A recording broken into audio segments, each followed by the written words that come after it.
말씀을 드릴 건데요. 혹시 이 문제에 대해서 들어보신 분 계세요? 이 몬티홀 문제라고 하거든요. 몬티홀 문제. 들어보셨나 보네요. 몬티홀 문제.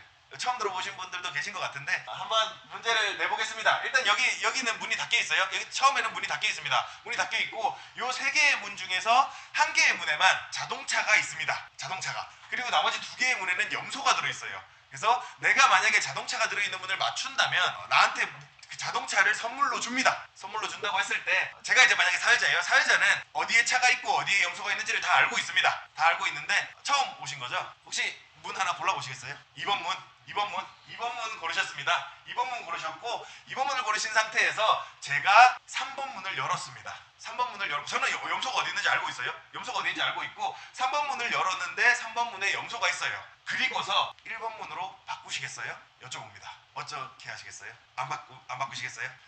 그러니까 다른 분들은 어떠실 것 같으세요? 바꾸실 것 같으세요? 안 바꾸실 것 같으세요? 바꾼다고요? 오, 바꾸신다고요? 바꾸는 게 정답입니다. 그러니까 정답이라고 말할 건 없지만 바꾸는 게 확률이 훨씬 높아집니다. 이 조건부 확률이라고 해가지고 처음에 2번 문을 그대로 갖고 가면 33%의 확률이 될 거예요. 3개 중에 1개가 자동차니까 2번 문을 그대로 갖고 가면 33%의 확률이 될 거고 나머지 1번과 3번 문에 자동차가 있을 확률은 66%였을 겁니다. 근데 이제 사회자가 이 문을 열어서 이 염소를 보여줬다는 것 자체가 여기 있을 확률이 1번으로 같다는 뜻이 됩니다. 여기 이제 조건부 확률이라는 건데 뭔 개소리 하는 건가 싶죠?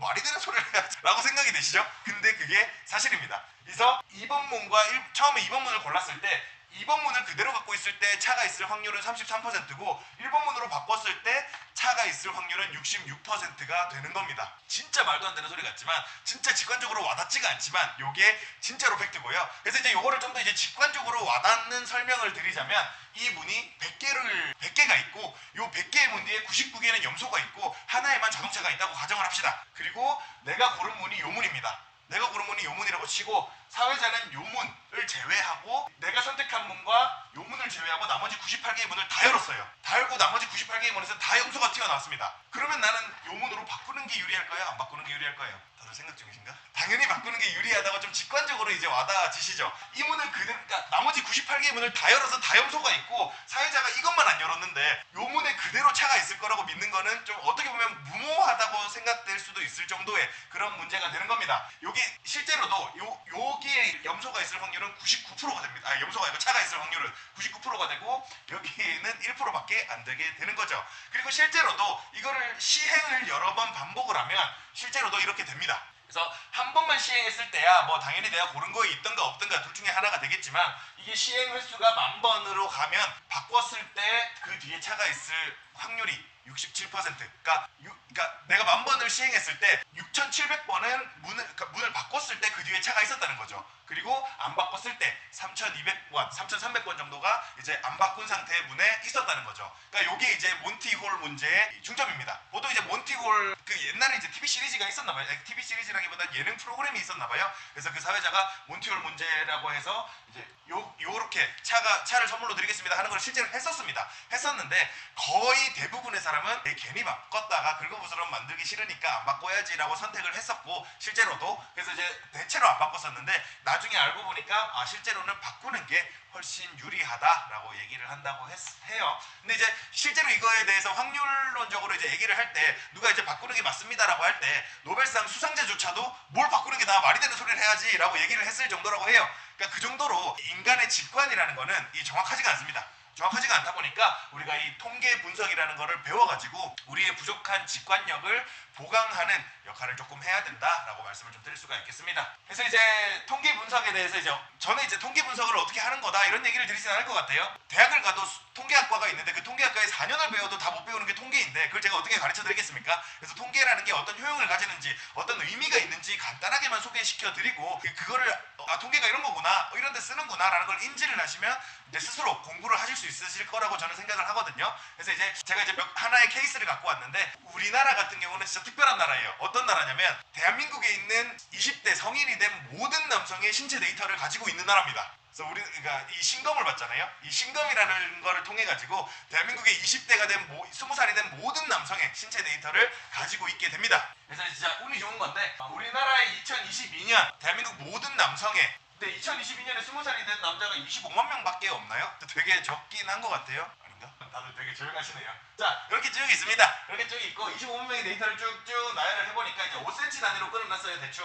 5cm 단위로 끊어놨는데 이렇게 끊어놓으니까 이렇게 데이터가 나옵니다. 이런 데이터를 이제 표로 만들어 보면 이제 이런 모양이 나타나게 되는 거죠. 요거에서 많이 본 그래프 아니에요? 그러니까 정규 분포라고 혹시 들어보셨습니까? 그러니까 대부분의 통계 데이터는 이런 정규 분포 형태로 나오는 경우가 정말 많습니다. 정말 많고, 그래서 이 정규 분포 형태로 만들어낼 수만 있다면 우리는 꽤나 많은 정보들을 얻을 수가 있게 되는 거죠. 근데 만약에 우리나라야 이 모든 사람들 25만 명의 데이터를 전부 다 꺼내가지고 이제 집계를 해놓을 수가 있지만, 만약에 그게 불가능한 나라라면 이 나라의 평균 키를 어떻게 측정할 수가 있을까요? 이제 여기서 이제 통계가 필요하게 되는 겁니다. 내가 만약에 이 중에서 10명을 뽑는다고 가정을 해보겠습니다. 10명을 뽑는다고, 그러니까 무작위로 10명을 뽑는다고 가정을 한다면 요 안에서 10명이 뽑힐 가능성도 분명히 있겠죠.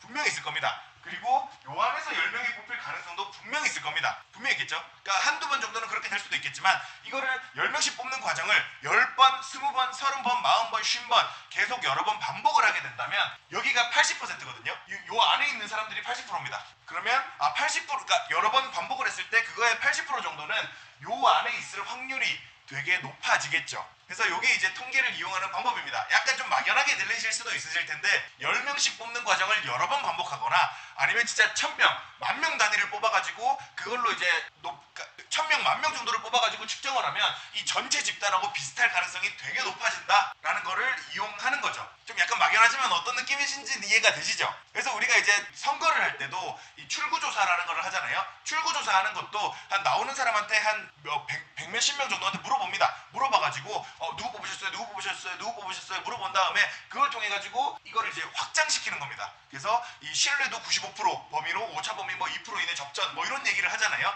그거 자체가 이 일부 집단을 뽑아내 가지고 이 정도 집단이면 몇 퍼센트의 확률로 이 전체 집단과 같을 확률이 꽤나 높겠구나라는 걸 통해 가지고 유추를 해나가는 과정이 이 통계인 거죠. 조금 어렵죠? 조금 잠올 수도 있습니다.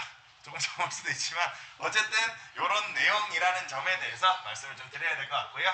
그 와중에 이제 우리가 이제 통계를 보는 법을 배울 때 평균값, 최빈값, 뭐 중앙값 이런 것들을 많이 배우게 되잖아요. 이 키 같은 경우는 평균과 중앙이 비슷합니다. 평균값이 174.3이라고 하고 중앙값은 174.2라고 하는데, 이 오차가 발생하는 것들이 있습니다. 우리가 되게 오해하기 쉬운 것들 중에 하나가 소득에 대해서 얘기를 할 때거든요.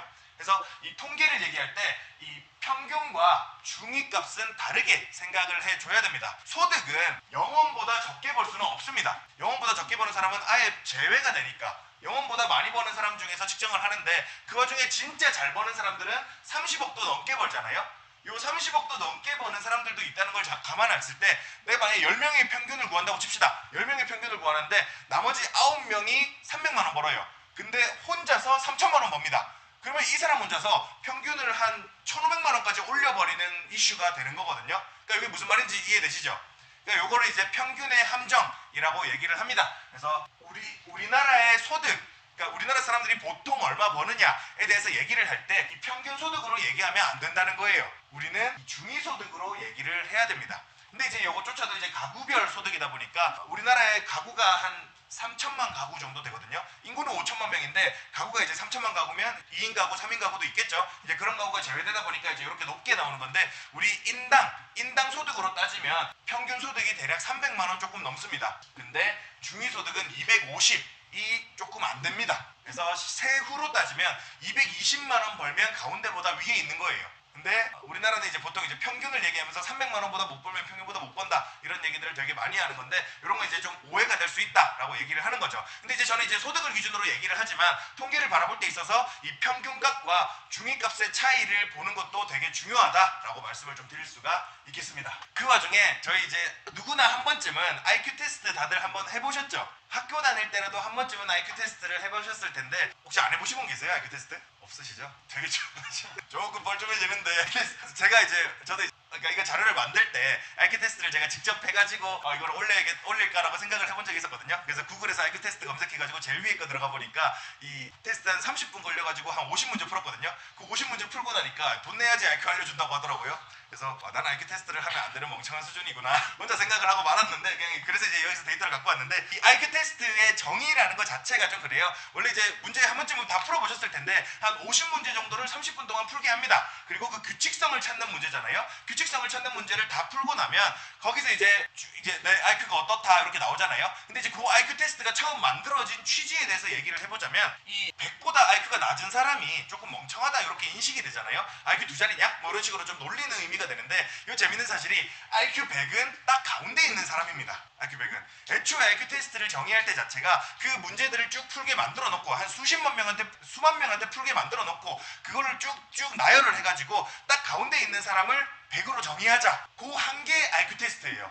그리고 그 IQ조차도 모든 사람을 쭉 묶어 놓으면 여기 있는 사람들을 IQ 테스트를 다 했을 때 그러니까 전 국민의 IQ 테스트를 한 결과와 비슷할 가능성이 매우 높습니다. 그러니까 표본이 있다면요. 그래서 그 표본이 크면 클수록 전 국민의 그 IQ 분포도가 비슷할 가능성도 매우 높아지겠죠. 그래서 일단은 이 수만 명 정도의 IQ를 테스트해 놓고 그래서 거기서 딱 가운데 있는 사람을 100으로 정의를 합니다. 그렇게 100으로 정의를 해 놓으면 당연하겠지만 과반은 100보다 낮을 수밖에 없습니다. 그래서 IQ가 100보다 낮은 사람은 우리 주변에 과반은 IQ가 100보다 낮습니다. 그래서 IQ 두 자리냐? 이렇게 이제 놀릴 거리가 아니라는 거예요. 좀 웃기지만 그 와중에도 IQ 테스트가 처음 만들어진 이유 자체도 잘난 놈을 찾아야지가 아니라 좀 IQ가 좀 안 되는 사람을 찾아가지고 이 사람들을 어떻게 사회에 좀 적응시킬 수 있을까가 IQ 테스트의 첫 취지이기도 했었고요. 그러는 와중에 재밌는 거는 IQ가 70에서 85 사이에 있는 요 사람들을 이제 주로 이제 사회에서는 경계성 지능 장애라고 얘기를 하거든요. 그러니까 좀